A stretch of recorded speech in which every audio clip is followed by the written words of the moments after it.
Shalom and welcome to another in our series of podcasts from Temple Beth Am, a dynamic center for conservative Judaism in Los Angeles. This is Meditation and Mindfulness with Rabbi Adam Kligfeld. The core words that I want us to focus on in the meditation today are parsha related, and they are kotzer ruach.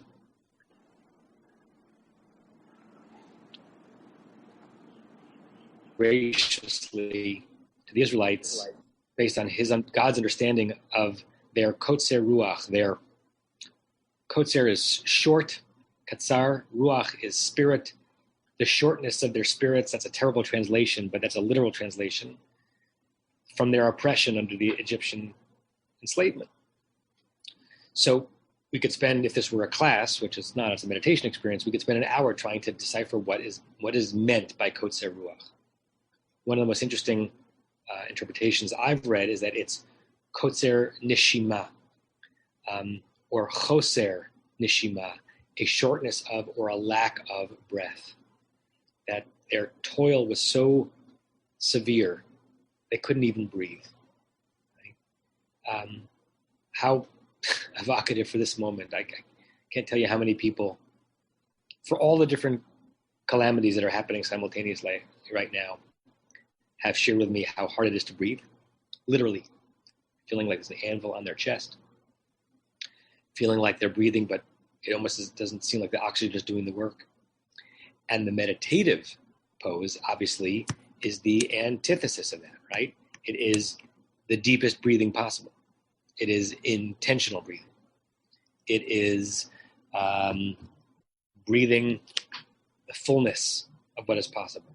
So it's not always easy to offer breathing as an antidote to the absence of breath. If it were that easy, people would never stop breathing. But if we are experiencing kind of a psycho-spiritual kotzer ruach as opposed to a pulmonological lack of breath, then yes, I think sometimes just a good deep meditation can be the exact antidote to that. Right? So I offer this with the recognition that there are many people in ICUs in our city or in the country for whom this meditation wouldn't help their shortness of breath. And I don't take this lightly. But for those of us who are breathing, but we're feeling inhibited, constricted, and restricted, this is going to be a meditation that's hopefully just going to open that up. Okay. So with that in mind, take off my glasses. I want you to close your eyes. Kind of watch yourself descend, even though you know your body's not moving. Your body is very still. It is rooted. It is grounded. But sometimes in these first few seconds of the meditation, you feel a descent. Like you're floating downward into an abyss, but a comfortable abyss, an endlessness. Or a riding down of an elevator or an escalator that doesn't end.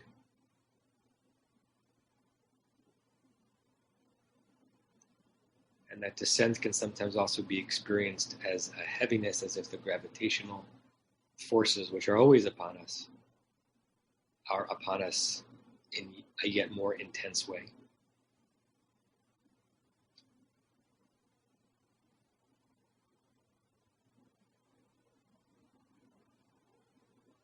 If you haven't yet, pay some attention to the specific positioning of your body,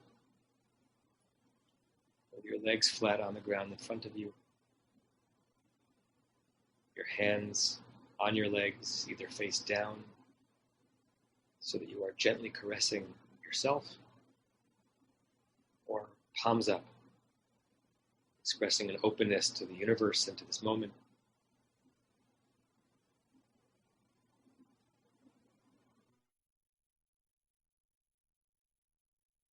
Deputize your spine to do 99% of the anti-gravitational work right now. It's your spine holding you up like the trunk of a weeping willow. Everything else gets to hang and sag and descend And it's a luxurious feeling to permit that, to invite that in your limbs as your shoulders come down in their sockets. Your hands and forearms feel heavy upon your legs. The bottoms of your feet feel glued almost, cohered to the ground. Your eyeballs, which might be clenched, open muscularly. The eyelids are still closed, but your whole orbital area is relaxed. So much tension is held there.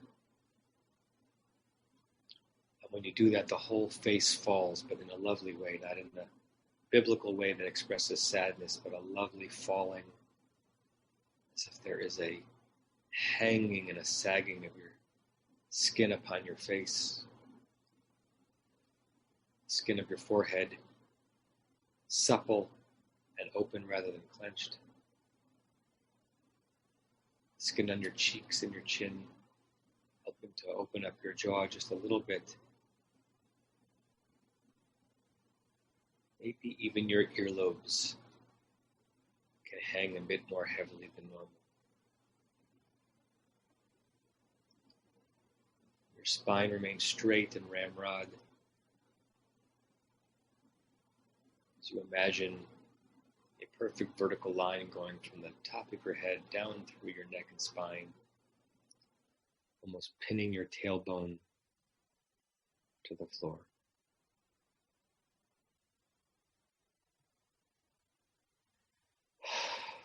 When we breathe, I realize that as I've been speaking, I've been holding back my own breath, breathing just perfunctorily, but not luxuriantly. How often we find ourselves suffering mikotze ruach, from a shortness of spirit and breath,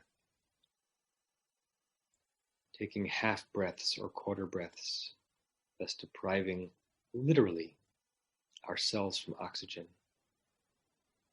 and depriving psycho-spiritually ourselves from a full nourishment.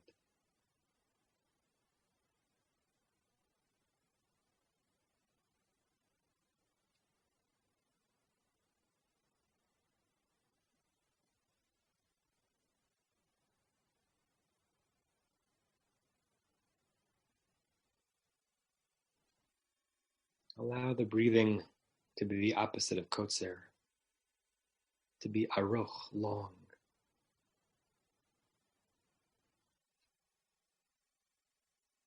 And watch your body respond to this most automatic of reflexes. Pay attention as your chest lifts on the in-breath. Your diaphragm puts just the amount of pressure on to keep the air where it is for the moment. And then enjoy and relish the softness of the out-breath. There's a stiffening on the in-breath, and then a softening, a releasing of the musculature around the chest and the diaphragm as you give back to the earth what it needs after you have taken what you need.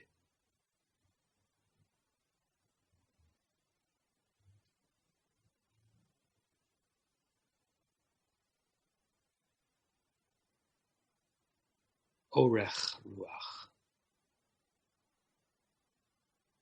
It's both alliterative and meaningful.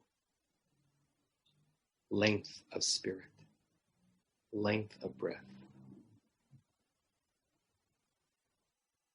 Practice elongating your breathing almost to the point of discomfort, and then releasing it just before. Fullest category of a breath that feels good.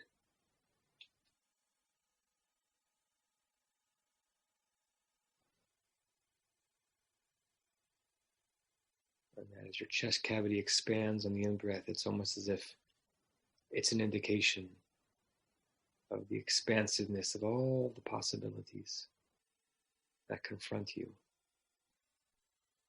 when you are in touch with your breathing.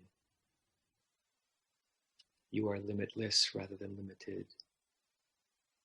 You are liberated rather than restrained. And breathing reminds us of that.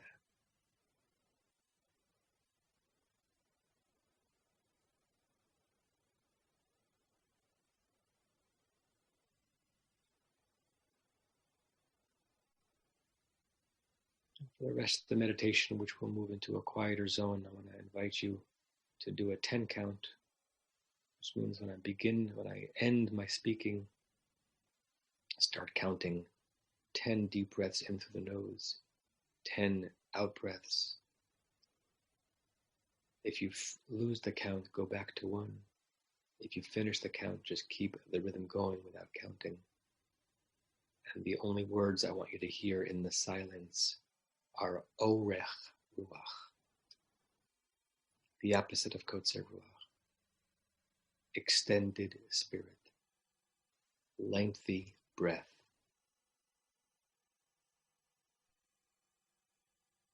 A breath that has no boundaries.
When you're ready, you can open your eyes, and I will pull up the blessing, which we'll say together at the end.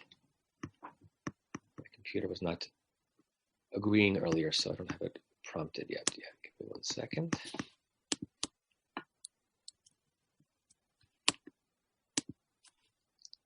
Okay.